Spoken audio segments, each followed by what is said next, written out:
Hi, this is Melissa, and for this video, we're going through part 3 of ABS tips for your OMSAS application.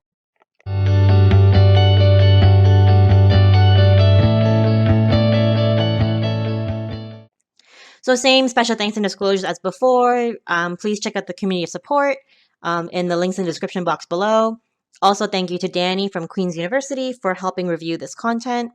And then for myself, again, I haven't been involved in any formal medical school application admissions process. So whatever I say here is just my opinion and doesn't necessarily mean it's insider knowledge into how people get admitted. And again, as always, make sure to check the current application cycle instructions. This video is probably going to be more on the text heavy slide because we're going to go through some examples and some tips on how to write the ABS. So again, I'll be talking around the points presented on the slide, but if you ever want to just pause the video and read through it, you will get all the relevant information that way too. So this is part 3 of our planned video series, and we're going to do some breakdown and examples. This is a slide that I showed before showing the various ABS sections and what you would be expected to write about under each. So again, the red was highlighted because, in my opinion, those are the areas that you're going to spend a bit more time on, whether it's tweaking the description to make sure you have a very detailed yet concise description, and then also whether it's responsibilities, type of activity, qualifications, or my role, depending on which ABS category you're working on. That is where you're really going to spend a lot of time editing because you want to maximize the info you present, but also stay within a very tight character limit. And then another thing to think about is can meds. So being sure that in your ABS, you're trying to incorporate at a minimum 6 overarching can med roles, but also to look into depth about each role and see what other kind of buzzwords or phrases you can use in your application, some of which are listed here. So you'll probably have seen that the ABS is a really tight area of the OMSAS app in that you have very limited space.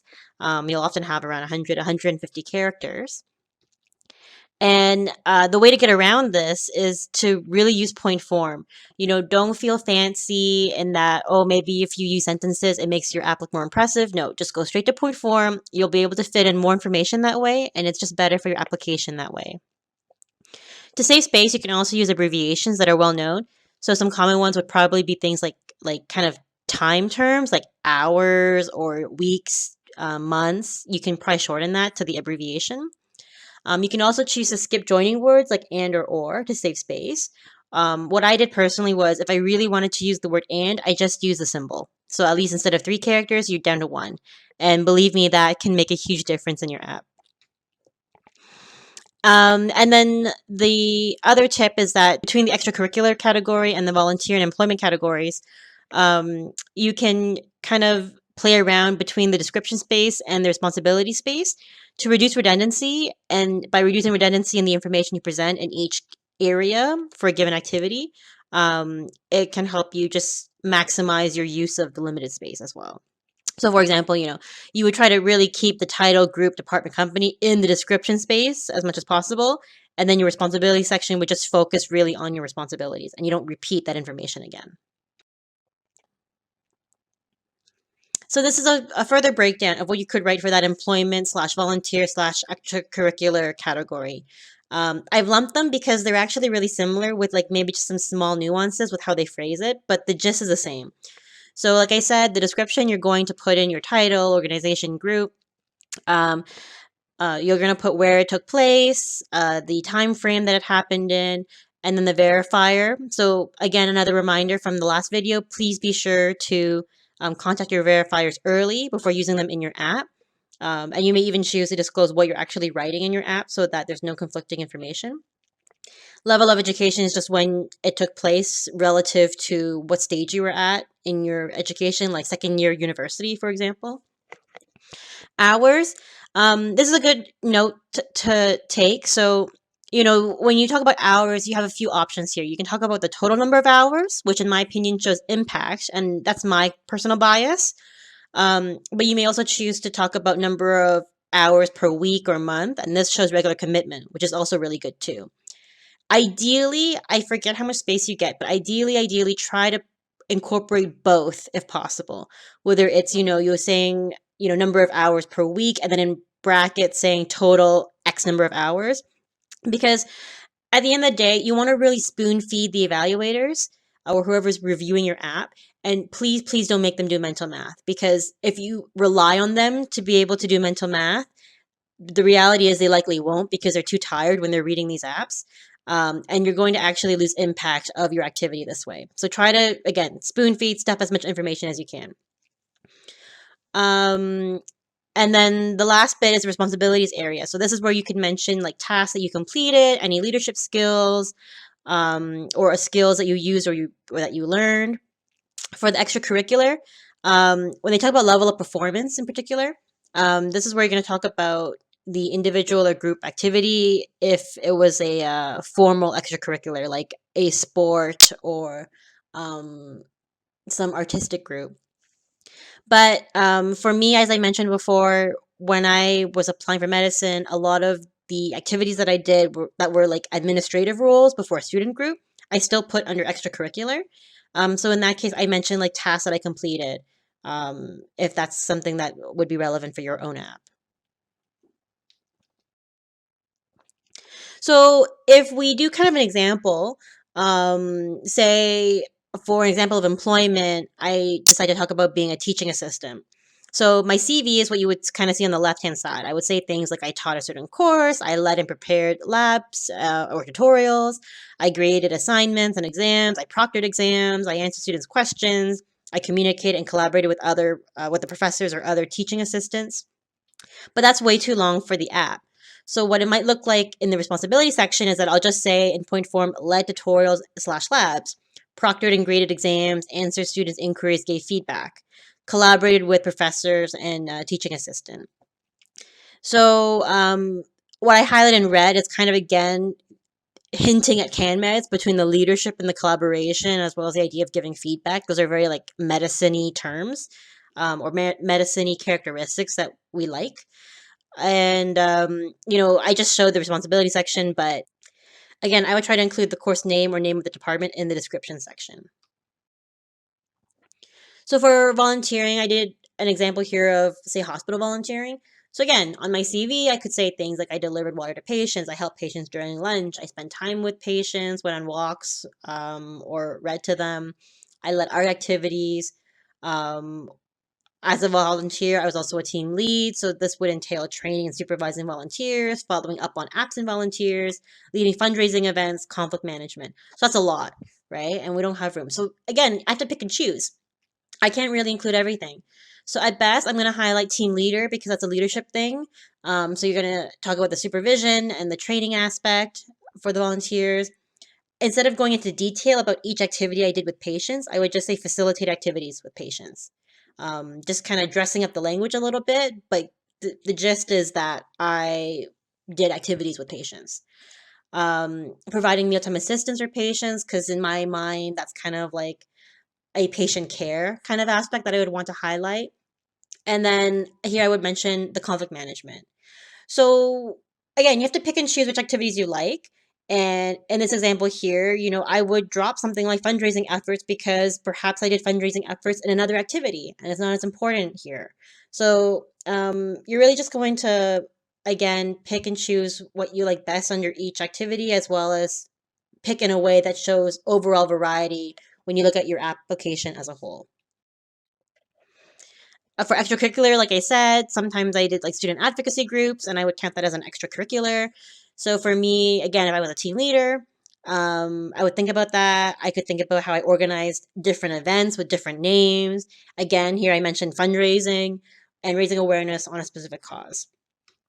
So for this kind of responsibility section, I would say things like my position title and the years held, if they were different during different years. I could say that I led a team of a certain number of people and quantify that. And then I would mention here the fundraising this time around, and also mention advocacy this time around because that's a CanMed's role. And to further quantify, if I wanted to talk about increasing student engagement by a certain percentage, I might want to do that here as well. For the awards, it's pretty straightforward. So you'll again include the date that it was awarded, the description, which is going to be your award name, where you got it, like what city you were in. Make sure to get a verifier for this one. When received, when I was applying, I treated this the same as level of education. When you do your OMSAS app, you tend to find a lot of parallels. So you develop this kind of pattern and rhythm, and even though the terminology might change a little bit, you just assume, this is probably what I'm going to write in this section. For the duration section, it's usually applicable for like long-term scholarships. So, for example, if you had like a year-long scholarship or over several years, that's when it would probably be included there. If it's a one-time award, I just said the month and year again. It's kind of redundant from the date, but there's nothing really else you can say. For the qualifications, here you would state whether you were the top, X percent of people. How many people were in the competition, for example. You can also add in qualities that this award showcases for yourself, or that shows that you exemplify. If you just need something to write. So, for example, like a dean's list, it's not really a competition. You meet a certain GPA threshold and you got dean's list. So in here, I would say something like shows commitment to my academics, for example. And for the level of competition, they do have a note, I think, in the app saying that if it's not applicable, just say not applicable. So, for level of competition, if it's relevant, like a true competition, write it down. But just a note here for you all to know that if it's something like Dean's List, you could just write not applicable. For research, for me, this is always a really exciting one. I love talking about research, and I love the different ways you can talk about it, depending on what kind of research item you have. And this is some things to keep in mind. So when you talk about your research, you're either going to talk about a presentation for a conference or a research day or a paper. So, and you're going to put in slightly different things depending on which type of format you're working with. So in my opinion, when you have a presentation submission, you're going to write, whether it was a poster or an oral presentation at whatever conference in the description. Geographical location, you would typically write whatever city the conference was held in. I just added a note too. With COVID, you might find that you're doing a lot of online conferences. So I think at this point, you would just have to write online or virtual. For the title section, they actually give you very little space. So do not sweat it if you have to abbreviate or simplify or use layman's terms for the title of your project. For the type of publication, again, you're going to say whether it was an oral or poster presentation. You're going to say the name of the conference and the research day again.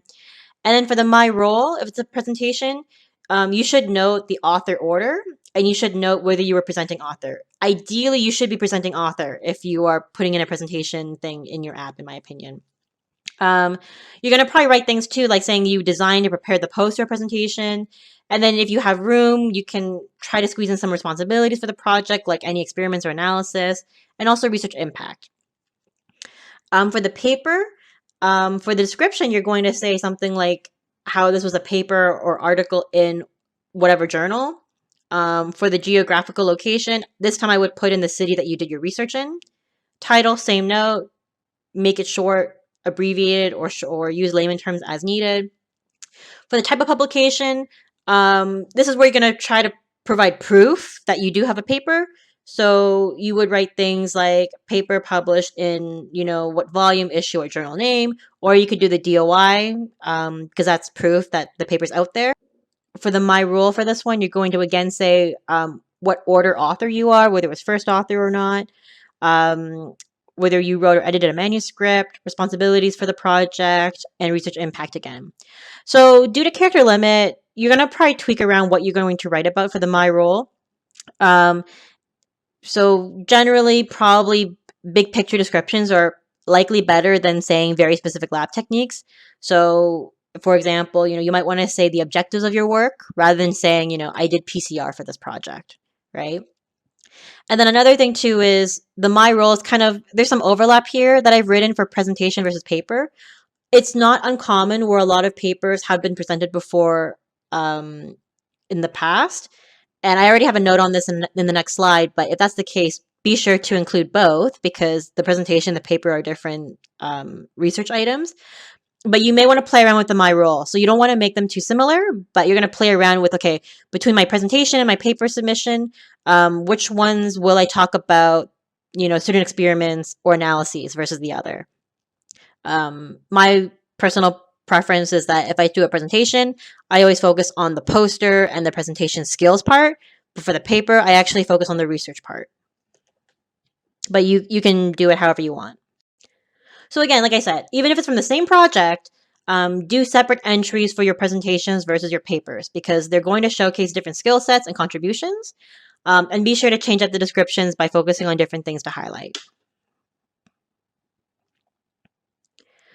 So some abstracts are actually published in supplementary issues depending on the conference. And in my opinion, this is even better because it's kind of like a publication. And in that case, you're going to use a format that's some combo of the two suggested formats in the last slide. So you're still going to write it as if it was a conference, but when it comes to showing, the type of publication, you're going to input more evidence like that DOI or, the volume issue number, things like that, for this type of abstract that's been published. This is a bit of an unusual and in a way kind of a good problem to have. And I find it's more common if you're involved in a clinical group and there's a certain project that's been stretched on for a few years and you've had multiple people attached to this project over time, year after year. And it's that, your work could have been presented a number of times, especially if it's been 3 or 4 times. And this is where I would say if it's been presented more than 3 or 4 times, you're likely not going to input every single presentation into your ABS because it might just start to look like filler. So you might have to select which ones you want to highlight in this case. So the general hierarchy of scholarly works is manuscript, oral presentation, poster presentation. So if something's a manuscript, you should definitely include that in your app. That has to go in there. The issue is, okay, between the oral presentation and the poster presentations, which ones would you want to pick to highlight in your app versus, some you might just want to disregard. And again, like I say, you could try to prioritize oral presentation over poster, but there's going to be some nuanced exceptions. So this could depend on authorship placement. If you were a presenting author and a first author on a poster presentation, but you were like a 5th author on the oral, you might want to actually prioritize including the poster presentation over the oral. Other nuances are like how much work you did, whether you presented the work, like I said, whether it was an international or local conference or a local research day, and then again, whether the abstract was published. So if you've had, say, like 4 poster presentations, but one of them was a published abstract, I would usually try to prioritize that, maybe, if all other things were equal. So with this, because there's a lot of exceptions and nuances, this is where you want to get some advice of other people, especially those in research, and they can give you some feedback on what they think is a higher impact entry for your medical school application. So some final thoughts on this. ABS can surprisingly take many rounds of edits depending on how you work. You can see that, I took one topic of a medical school application and managed to stretch it out into 3 videos. And that's just because that's kind of all the implicit things you have to think about as you're doing your ABS. It's not necessarily a super quick and easy thing to do. My tip as you're doing this is to save drafts and also make sure to save the final copy for future references or your cycles. So save drafts because you never know if you're going to have regrets or remorse as you're editing and you wish you went back to an earlier draft. So you can always have that as a backup. And then be sure to save the final one because ideally this cycle works out for you and that's great. But if it doesn't, at least you have a copy to refer back to later on. Be careful because I don't know if OMSAS necessarily keeps all your information from cycle to cycle. It may not. So just always have a backup in case. And then as I kind of mentioned before, be sure to have others read over your ABS to proofread and see if they have feedback. Namely, see if they give you the feedback that they feel bored reading through it. You don't want anyone to feel bored going through your ABS because that is something that means you have to vary it up. You need to incorporate some more variety in your application, and that'll just enhance your application that way. And also, get anyone to read your ABS. So ideally those in medicine, but honestly, people who are not in medicine. I think the people who I got to read my ABS were only my parents, who are not in medicine. So get anyone you can. Parents, friends, mentors. So this is it for the planned session of the ABS. If you have any questions or suggestions, please leave in the comments down below because we'd love to hear it. If you want to learn more or get more ideas or feedback on certain things, we'd be happy to read through those. And good luck on your application.